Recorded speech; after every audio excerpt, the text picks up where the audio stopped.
और आइए अब बात कर लेते हैं मौसम की। और दिल्ली एनसीआर में हम देख रहे हैं किस तरह से खतरनाक स्तर पर प्रदूषण पहुंच चुका है। AQI जो दिल्ली में दर्ज किया गया है 450 को पार कर चुका है। इसको देखते हुए ग्राफ 4 के कड़े प्रतिबंध भी लागू कर दिए गए हैं। तो प्रदूषण का स्तर लगातार दिल्ली में बढ़ता हुआ। ग्राफ 4 हालांकि लागू कर दिया गया है, लेकिन इससे कोई राहत अभी दिल्ली एनसीआर में लोगों को नहीं दिख रहा।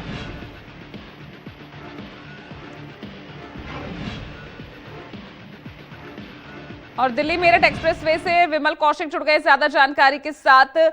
विमल, आज तो ये भी खबर आ रही कि कई कई जगह थोड़ी फॉग भी, धुंध भी लोगों को दिख रही है।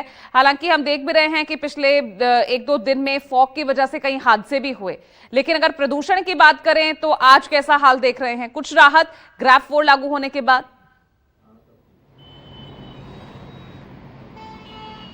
देखिए, राहत की तो बिल्कुल भी खबर नहीं है। और जहाँ तक अगर मैं बात करूँ फॉग की, तो मैं आपको तस्वीरें दिखाऊंगा दिल्ली में एक्सप्रेसवे पे कि किस तरीके से जो गाड़ियाँ हैं वो अभी भी हेडलाइट्स ऑन करके चल रही हैं, जबकि 7:30 बजे के आसपास का समय हो चुका है। तो आप इससे अंदाज़ा लगा सकते हैं कि कोहरे की स्थिति क्या है। और दिल्ली एनसीआर में इसीलिए भी हालत ख़राब है कि जो प्रदूषण का स्तर है, जो AQI है, वो बेहद ज़्यादा खतरनाक स्तर पर पहुंच गया है। 450 के ऊपर ग्राफ 4 लागू होता है 451 पहुंचते ही, और ग्राफ 4 लागू हुआ है तो उससे आप अंदाज़ा लगा लीजिए। जो डॉक्टर्स और एक्सपर्ट्स कहते हैं कि 200 के बाद अगर AQI 200 तक पहुंच जाए तो स्थिति खराब होनी शुरू हो जाती है। ऐसी हवा में सांस लेना बहुत ज़्यादा बीमारियों को न्योता देता है। तो अगर वही AQI 450 के पार पहुंच जाए, और कई कई इलाकों में 550-600 तक पहुंच गया है, खासकर जो दिल्ली एनसीआर के हाईली पॉल्यूटेड इलाके हैं, जिसमें आनंद विहार का इलाका है, या फिर मुकुंदपुर का इलाका कहीं, जहांगीरपुरी का इलाका कहीं, या फिर आउटर दिल्ली के कई सारे इलाके हैं, तो वहाँ पर स्थिति किस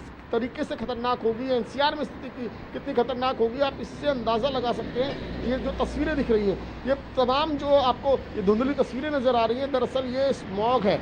जो धुंध धूल का खतरनाक जो मिश्रण है, वो बहुत ज़्यादा इस वक्त जो दिल्ली एनसीआर के लोगों की परेशानियाँ जो है वो बढ़ा रहा है। और ख़ासकर ऐसे में क्योंकि एक्सपर्ट्स इस तरह की सिचुएशन को लेकर लगातार चेताते रहते हैं। ग्राफ 4 तो लागू है, लेकिन इसका कितना असर होगा, क्योंकि इससे पहले भी ग्राफ की जो 3 स्टेज है वो समय समय पर लागू की गई, लेकिन स्थिति संभलने के बजाय और ज़्यादा ख़राब होती चली गई, जिसके चलते ग्राफ 4 को लागू करना पड़ा। ग्राफ 4 में पाबंदियां बहुत ज़्यादा जो है वो बढ़ जाएंगी। खासकर जो डीजल व्हीकल्स हैं, कमर्शियल व्हीकल, उनकी एंट्री नहीं होगी। BS4 तक के जो डीजल व्हीकल है उनकी एंट्री दिल्ली में बैन रहेगी। इसके अलावा केवल जो ज़रूरी चीज़ों की, जो रोज़मर्रा की ज़रूरी चीज़ों की डिलीवरी करते हैं, उन्हीं गाड़ियों की एंट्री अलाउ की जाएगी। इसके अलावा जो और कंस्ट्रक्शन साइट्स हैं उन पर पूरी तरीके से पाबंदी रहेगी। स्कूल्स में बाउंडेशन रहेगी। केवल 10th और 12th क्लास जो है वो स्कूल में चलेंगी। इसके अलावा तमाम क्लासेस जो हैं वो ऑनलाइन मोड में रहेंगी।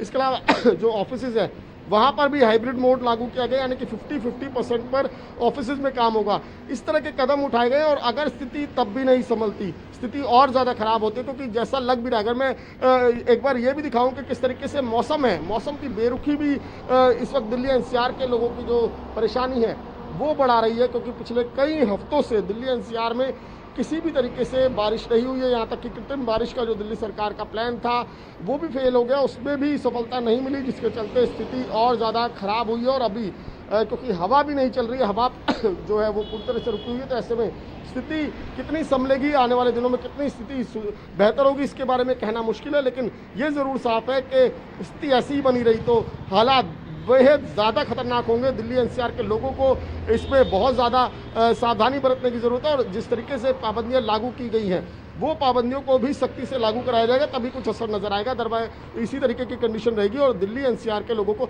इसी तरीके से जहरीली हवा में सांस लेने को मजबूर होना पड़ेगा। जी बिल्कुल विमल, मौसम से राहत मिल नहीं रही है, और ऐसे में अब यहाँ पर तमाम प्रशासनिक स्तर पर जो कदम उठाए गए हैं, बावजूद उसके 450 को पार यहाँ पर लगातार ये प्रदूषण का स्तर, और दिल्ली जिस तरह से सफेद चादर में ढकी हुई नजर आ रही है, वो वाकई दिखा रहा है कि कितनी खतरनाक स्थिति इस वक्त दिल्ली एनसीआर में दिख रही है। बहुत बहुत शुक्रिया आपका विमल इस तमाम जानकारी के लिए।